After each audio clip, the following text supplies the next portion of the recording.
आज से 150 साल पहले एक छोटे से कॉटन ट्रेडर ने भारत को बदलने का सपना देखा। वो इस बात से अनजान थे कि ये सपना एक दिन एक ऐसे बिजनेस एम्पायर को जन्म देगा जो न केवल भारत को बदलेगा बल्कि करोड़ों भारतीयों के दिलों में भी जगह बनाएगा। ये कहानी है टाटा ग्रुप की।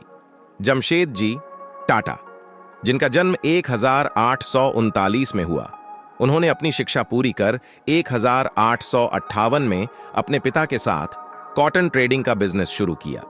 अगले 10 सालों में तमाम मुश्किलों के बावजूद उनका व्यापार तेजी से बढ़ा, लेकिन जमशेद जी केवल कॉटन ट्रेड से संतुष्ट नहीं थे।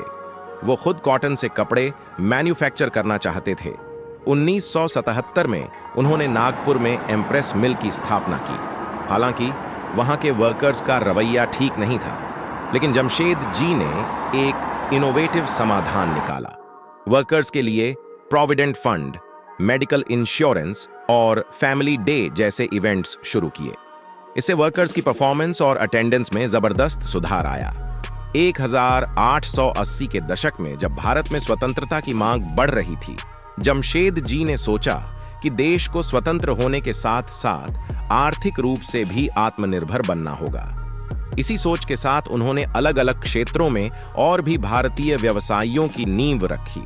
पंचगनी में स्ट्रॉबेरी फार्मिंग से लेकर बंगलोर में सिल्क फार्मिंग तक उन्होंने कई नई शुरुआत की। जमशेद जी टाटा का अगला सपना था बॉम्बे में एक वर्ल्ड क्लास होटल बनाना। 1998 में उन्होंने ताजमहल होटल की नींव रखी और 1903 में इसे जनता के लिए खोल दिया गया। यह बॉम्बे की पहली बिल्डिंग थी जिसमें इलेक्ट्रिसिटी का उपयोग किया गया। लेकिन जमशेद जी का सबसे बड़ा सपना था भारत में एक स्टील प्लांट की स्थापना करना। 17 साल की मेहनत के बाद आखिरकार 1999 में बंगाल में उन्हें हाई क्वालिटी आयरन ओर मिला, लेकिन दुर्भाग्यवश वो अपनी आंखों से भारत में स्टील बनते हुए नहीं देख पाए। 1904 में उनका निधन हो गया, लेकिन उनके अधूरे सपनों को पूरा करने की जिम्मेदारी उनके बेटे दुराब जी टाटा ने उठाई। जमशेद जी का मानना था कि भारत को साइंटिफिक रिसर्च और एजुकेशन में पश्चिमी देशों के बराबर आना होगा। यही सोच आगे चलकर टाटा संस्थानों और इंडस्ट्रीज के विकास का आधार बनी। यह कहानी केवल एक बिजनेस की नहीं है, यह उस जुनून और दृढ़ निश्चय की कहानी है जिसने भारत को एक नई दिशा दी। आज टाटा ग्रुप न केवल भारत का बल्कि दुनिया का सबसे भरोसेमंद और सम्मानित नाम है। अगर आप भी इस प्रेरणा से अपने जीवन को बदलना चाहते हैं तो इस चैनल को लाइक और सब्सक्राइब करना न भूलें। टाटा की तरह आप भी अपने सपनों को साकार कर सकते हैं। इसलिए 1939 में उन्होंने टाटा केमिकल्स की स्थापना की, जिससे देश में इन केमिकल्स का उत्पादन शुरू हो सका। हालांकि JRD का सपना एविएशन सेक्टर को आगे बढ़ाना था और उन्होंने 1946 में एयर इंडिया की शुरुआत की। इस एयरलाइन ने जल्द ही अपनी शीर्ष स्तरीय सेवाओं, साफ सफाई और समय की पाबंदी के कारण अंतर्राष्ट्रीय ख्याति प्राप्त की।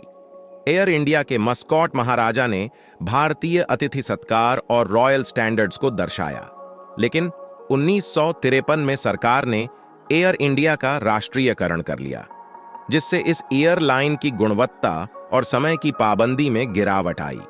इसके बावजूद JRD टाटा ने लैक्मी की शुरुआत की, जो भारत का पहला कॉस्मेटिक्स ब्रांड था, और Tata locomotive and engineering company Telco की स्थापना की, जिसे बाद में टाटा मोटर्स के रूप में जाना गया। टाटा 407 ट्रक की सफलता ने टेल्को को भारतीय ट्रक बाजार में 70% शेयर पर कब्जा दिलाया।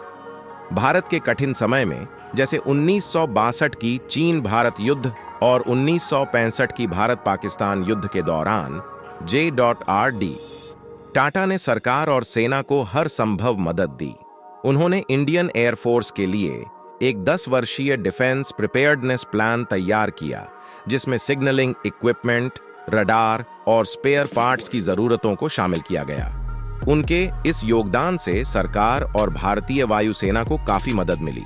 टाटा की उल्लेखनीय सेवाओं के चलते उन्हें भारत के राष्ट्रपति द्वारा ऑनरेरी एयर कॉमोडोर की उपाधि दी गई थी। 1991 तक JRD टाटा ने टाटा समूह की कंपनियों की संख्या 84 तक बढ़ा दी थी, जिनका कुल राजस्व 24,000 करोड़ रुपए था और 2.7 लाख कर्मचारी थे। लेकिन 87 साल की उम्र में उन्होंने टाटा समूह की कमान किसी और को सौंपने का समय सही समझा और उन्होंने रतन टाटा को नया चेयरमैन चुना। रतन टाटा, जिन्होंने 1962 में अमेरिका में आर्किटेक्चर की पढ़ाई की थी, को Jr.D. टाटा ने भारत आकर व्यापार से जुड़ने का आग्रह किया। रतन टाटा ने टाटा स्टील में एक सामान्य कर्मचारी की तरह काम करना शुरू किया और धीरे धीरे अपनी क्षमता और समर्पण के चलते बड़ी जिम्मेदारियां निभाने लगे।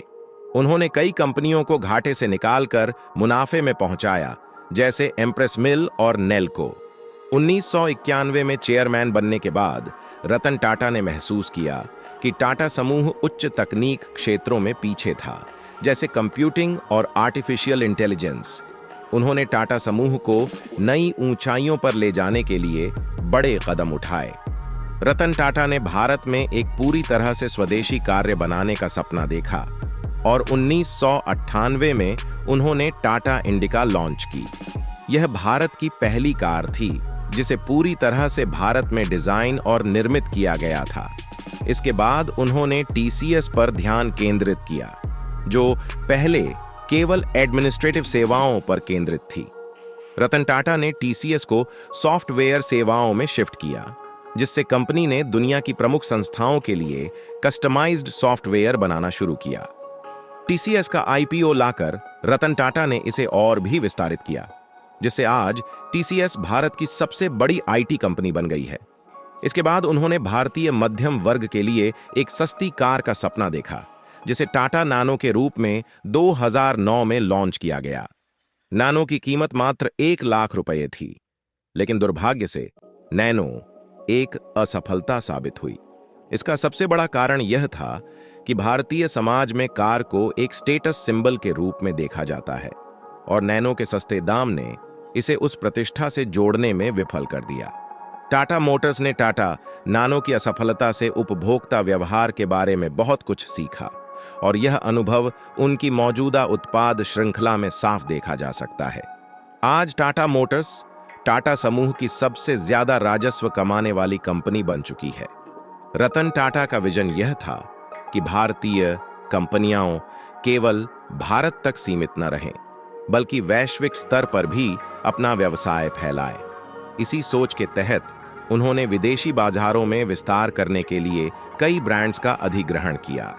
टाटा मोटर्स ने वैश्विक लग्जरी मार्केट में प्रवेश के लिए जैगुआर और लैंड रोवर को खरीदा, जबकि वैश्विक चाय और कॉफी मार्केट में विस्तार करने के लिए उन्होंने ब्रिटिश ब्रांड टेटली और अमेरिकी ब्रांड 8 बजे कॉफी का अधिग्रहण किया।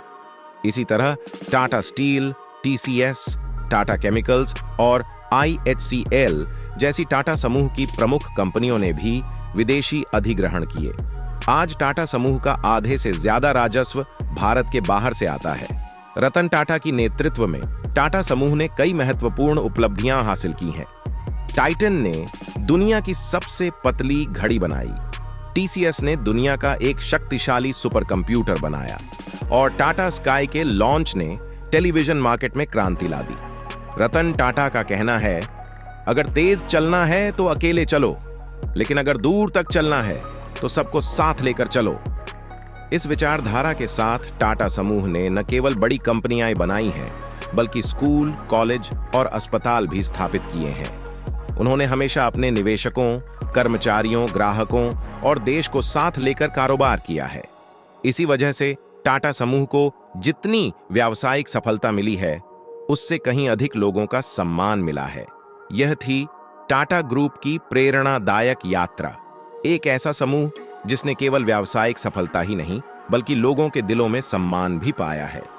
टाटा समूह ने अपने हर कदम पर देश, समाज और मानवता के प्रति जिम्मेदारी निभाई है। अगर आपको यह वीडियो पसंद आया हो तो मैं आपको सुझाव दूंगा कि आप हमारी अगली वीडियो भी जरूर देखें, जहां हम और भी प्रेरणादायक कहानियों से आपको रूबरू कराएंगे।